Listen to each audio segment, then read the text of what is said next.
枝頹煙無力，秋盡寒水碧。榮枯在時日，人雁不相識。是一首描寫秋末冬初萬物凋零以及人生孤寂感的五言詩，融合了自然景象與個人心境的感法。以下是針對這4句詩的逐句解釋與意境導讀。詩句解釋：枝頹煙無力，頹凋零衰敗，煙精神萎靡病態。意境：寫草木在寒風中低垂，枝幹因失去水分與生機而顯得軟弱無力，傳達出一種極度的疲憊感。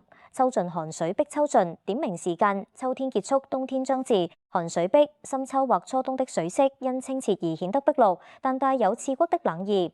意境：色調由暖轉冷，營造出一種清冷肅殺的視覺背景。榮枯在時入榮枯，草木的茂盛與枯萎，像指世事盛衰。意境：這是一種對天命與自然規律的感悟。萬物的生死興衰都交給時間決定，個人無法強求，帶有淡淡的無奈與釋然。人雁不相識雁，古詩中常見的報信者或歸鄉象子。意境：雁群南飛，人卻留駐原地，彼此只是生命中的過客，互不相識，也無法傳遞心意。